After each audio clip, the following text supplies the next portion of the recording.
Good morning, everyone. It's nice to see you here this morning. It's Tuesday, so how are you? So I never know when this feed starts. It's a little wonky, so I just want to repeat that. So it's Tuesday, July 18th, and it's nice to see everybody here, and hope you're having a good week so far. Anyway, I think I have a fun show for you today. I started out with a completely different show. Went to bed with a completely different show last night. And hi, Stephanie. Let me put my glasses on and see who's joined us. Marlene and Stephanie and Eugene. Hey, Jean, how are you? And Christina, how is everyone today? So I went to bed with a completely different show set for today. My son weighed in on it. Science Tuesday. We were going to look at the School of Athens. And then I woke up and I thought, I like it, but I wanted to do something else. So it's so nice to see everybody here today. You know what I just was looking at, Stephanie? I think you already saw it. I just saw that Richard Kranzler posted photos of the Flatiron, Serena's piece, and he did it at dawn. And I hadn't seen it at night or early dawn. Is that Serena? Hey, Serena. So I just saw the pictures from Richard on Facebook. I just saw them this second. Who else is with us? Hi, Yoshi. Hi, Mary Ellen. Yeah, they're gorgeous photos, right, Stephanie? Now, Serena, you think he needs to get closer? I'm sure he'll do this in a few different passes anyway. But it looks beautiful. Hi, Jeff. Hi, Kathleen. I think it looks amazing at that, what they call the magic hour, or Richard does anyway. He gets out there in dawn, in the streets. Everything's just so quiet in Manhattan. So I think the pictures look great. So check out my Facebook page. It's just Cheryl McGinnis. It's not an official page. It's like what everybody else has. I should make a page for Smart Start. But honestly, if I make a page for it, we have to start all over again and getting likes, and it just feels like this is the best way to do it on here. So this page on Facebook, the one that you're on, there's some great pictures of Serena Buski's confluent markings, which I love it. I just love the show. Wait, Serena, what are you saying? Let's see. It's all about sorry about that. It's all about the texture. Definitely beautiful photos. Yeah, definitely. Richard's a very talented guy. So it is Smart Start, and it's looking at a painting a day or some piece of art every day and thinking about just making it, incorporating it into your life. Hi, Roger. How are you? Roger recently moved to Bangkok. Oh my God, it's so nice to see you here. What is the time change there? Hi, Roy. How are you? Nice to see you this morning. I wanted to read to you what, wait, do I have it? I don't know. Anyway, basically, I really feel strongly that there's so many images, there's so many things in our lives that just we're inundated. We're inundated with news, we're inundated with politics, we're inundated with how we should think, how we should feel, what we should look like, what we should eat, everything. And so for me, let me just close this door a little bit.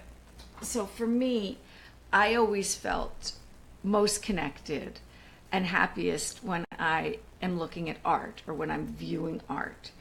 And I feel like, as Phil Coyle says, it's expansive. Rooted to the ground with my exercise. For me, it's ballet and bar class, and then really expansive when I look at art and start my day that way. So I wanted to really give that to everybody. It's 1949 here. We're a bit ahead of you guys.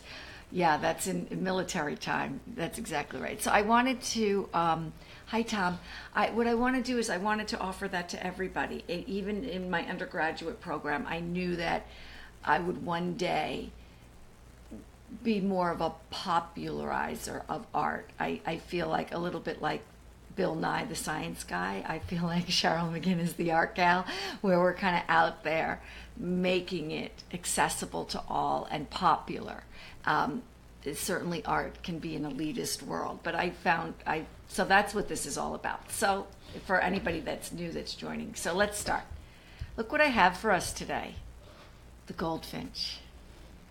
Anybody recognize it in terms of, oh, is that the fabulous Mariella Bisson that just joined us? Hi, Brenda.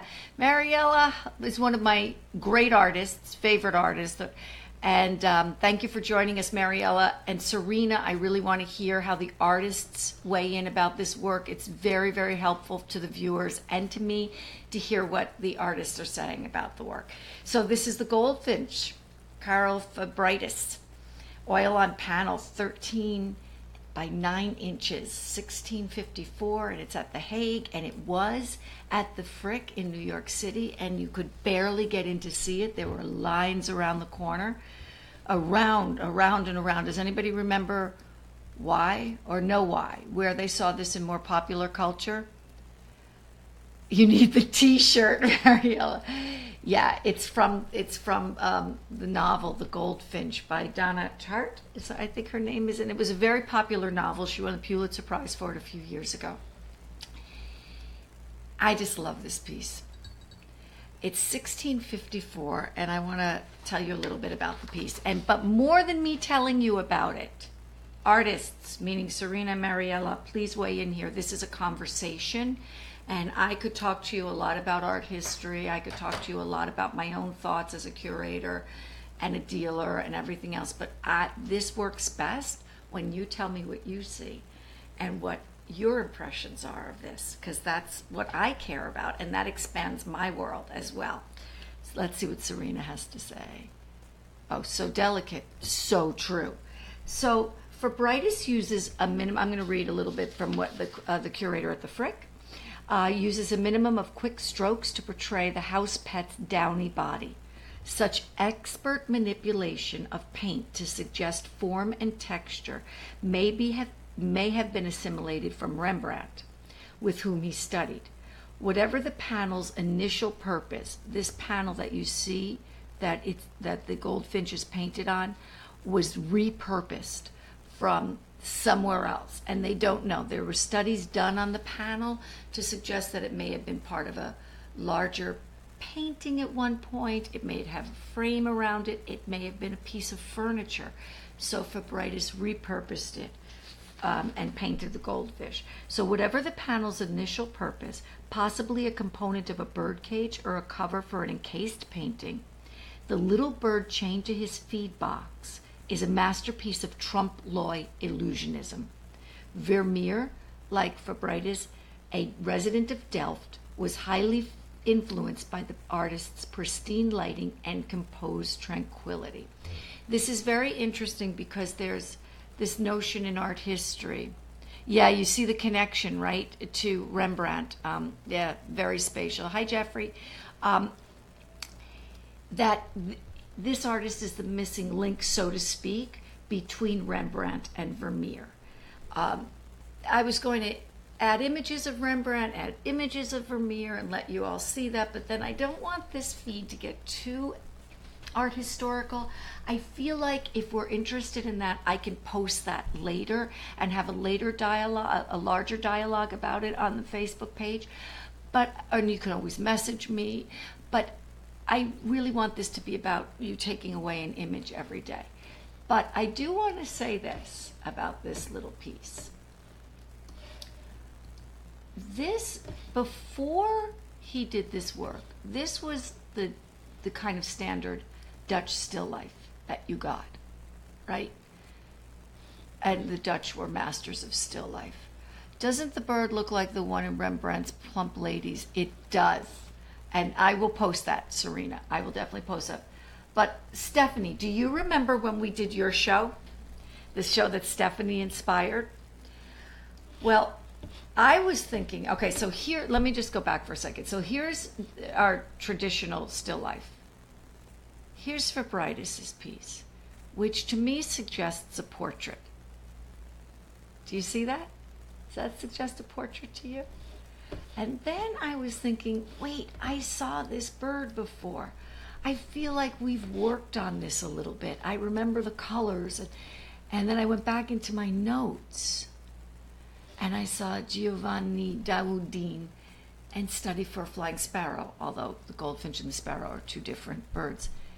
And I just thought, isn't that interesting?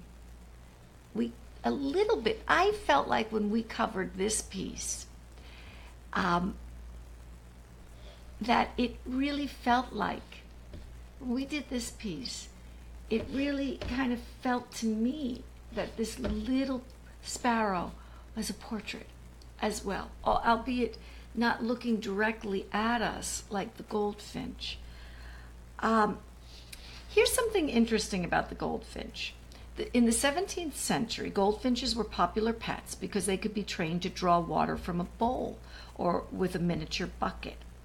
The Dutch title of the painting pertains to the bird's nickname. The Dutch title of the painting is Poetertje, which Putin refers to the custom, and it translates literally to little weller, one that takes water out of the well. And what you see here to the left, right above the chain, is a little well of water for the bird. They are intelligent birds and they sing beautifully, especially the male birds. So they were very popular pets. But what's unusual about Fabritus's painting is that it is, as it were, a portrait. Before Fabritus, let's go and look. I want to show you exactly what is curated. You find birds in genre paintings and landscapes, as well as dead birds and still lifes. But to see one isolated in this way, let's transition there, is revelatory. And when you combine that with the incredibly voracious painting technique, you get something unprecedented. And I think Mariella can speak to this, and I think Serena can speak to this. Hi, Dory. Oh, Dory Cohen, newlywed, how are you? One of the most fabulous weddings I've ever attended. Absolutely magnificent at the Santa Barbara Zoo. Absolutely stunning. We had the best time. Oh my goodness. Look who is on the feed, everyone. I have to stop for a moment and give you some background. Patrick Robichaud saw it in San Francisco with Girl with the Pearly Earring. That's fantastic, Patrick. Patrick Robichaud, I'm going to talk directly to you all, is the man responsible for the art at the Flatiron. He is with Sprint. 6 years ago, he took over the space, and it was his vision to make art accessible to all and to bring that space in, to bring art into that space and have it for everyone to see, to support artists, to support those that view art, and to create a whole new a group of people that have possibly never seen art before, never looked at art, and bring them into the conversation and dialogue of art. And Patrick, we now have Serena back again at the Flatiron. And Patrick changed my life.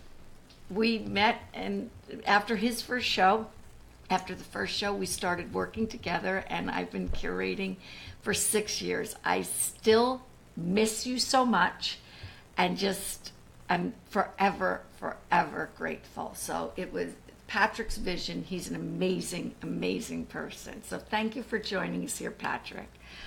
Yes, everybody, thank Patrick. Without this, Patrick, you could speak to this. Before the Flatiron was the space for art, the Prow Art Space, again, Patrick's vision. It was covered with black paper that just said Sprint across it in their iconic yellow letters. And so I really feel, Patrick, that it not only changed that 23rd Street section, but it also informed north of Madison Avenue Park. It's just informed the whole area and has changed it. And so we owe you a debt of gratitude, everything. So thank you so much, and I'm so glad you're here.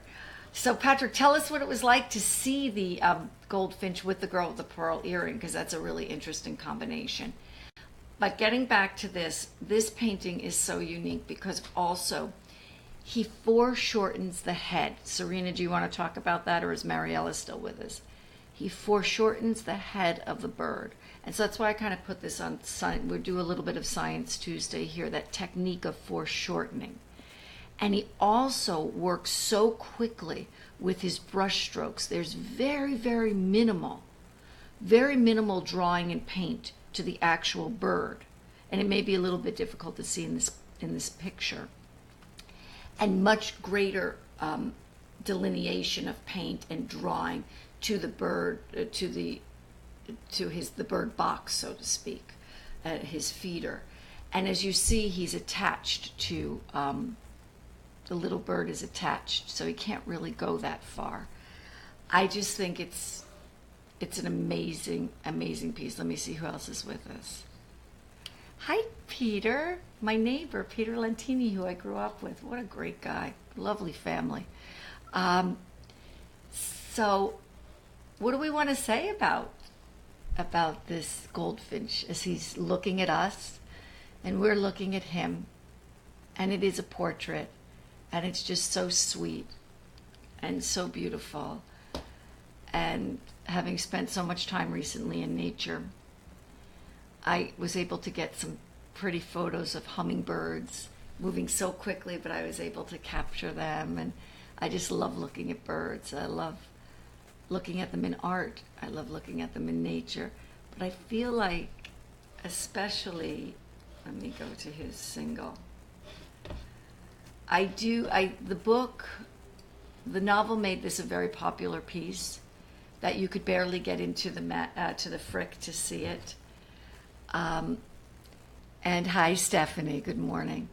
And it is interesting because all you heard were people complaining. And if you Google this and you Google the novel as well, you'll see a lot of feeds where people are complaining that the novel ruined the painting because now a lot of people are going to see it or whatever. And here's my thought to that. And Patrick, you and I think, are on the same page here. You can't have it both ways. You can't want art to be accessible to all, to do the work that I do, to do the work that Patrick did bringing art to the Flatiron, and then complain because you have people going to the museums. People are at the museums. The museums need people to come in. They're hiring major marketing firms. They're looking to people like me to figure out how to bring more people to come into museums and be a part of that conversation and dialogue, because they're hurting financially and they realize that they have to be more democratic. So when I read articles that the book ruined the painting, it really bothers me, because you cannot have it both ways. You either, what does Serena say? Yes, it is ridiculous. Hi, Peter. You either make this more democratic and open it up to everyone, or it's going to continue to be the closed and elitist world it has always been, and therefore it will die its own death, unfortunately. And so I've been very proud in my career that this is what I do, is bring art to everybody. I do sell art, I create collections, and yes, that's on a little bit of a different level because art is expensive, but you don't have to have money to just look at art. You don't have to. And that's why we're here doing this. So when I look at this little goldfinch, I think he's looking at us, we're looking at him. There's something he's maybe trying to tell us. I don't know. That's what Donna Tarrant says in the book. What is he trying to tell us? I don't know. I don't necessarily look at art in that way. I kind of just look at this and for its just singular beauty. Let me see what Serena says. Oh no, it's Christina. Yay, Christina. I think of the foreshortening in sculpture, Michelangelo's Moses, so it's really interesting to see it in a painting.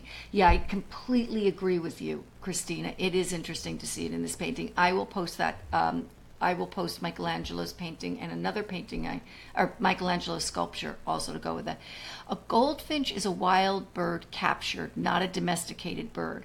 I feel the painting contains the bird's nobility and sadness. I have a parrot and love to watch his feelings expressed in his eyes and feathers. Mariella, you are so good. That is so true. This painting is a lot about containing love. The bird used as a metaphor. And I do think you're right. The painting contains the bird's nobility and its sadness there. I absolutely agree with you. So I wonder when the novelist said, what is he trying to tell us? He's captured. And it's about captured love. And captured love is that, does that have too many restrictions? So I think that that's such a good point. Mariella, I need to come to it for a visit. First of all, to see your studio so I can know how to meet your parrot.